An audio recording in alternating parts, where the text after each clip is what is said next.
সাক্ষী রেখে তোমার আমার ব্যথা, সাক্ষী রেখে আনারি রূপ কথা, তোমার সাথে গপ্প ফাঁতলাম। সেখানে সাক্ষী থাকে লাটাই সুতো ঘুড়ি, সাক্ষী থাকে চাঁদের পাহাড় আর চরকা কাটা বুড়ি।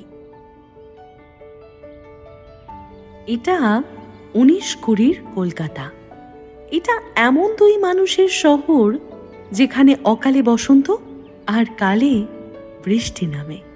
তবে এই বন্ধুত্বের শুরু ফোনের স্ক্রিন আর পিছলে যাওয়া বাইকের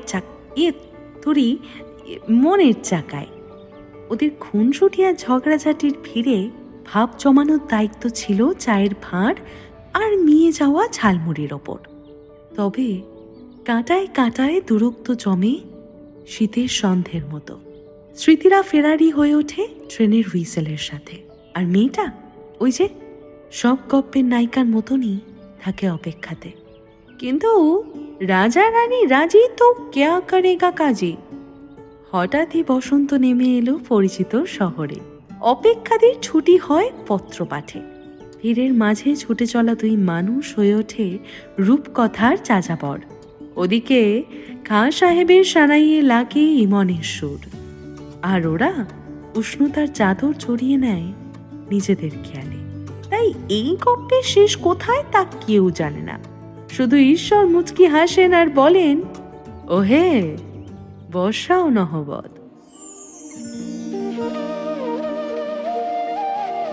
তোর কি যেমন খোঁজে বললাম আমার, তোর চোখে চোখ রেখে সন্ধে নামার, তোর চেনা হাসিতে আমি হারা, চল চেনা ওই পথে আজ পাড়া।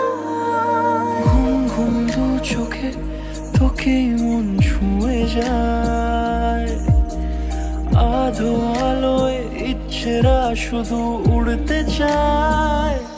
প্রেম যেন পূর্ণ হলো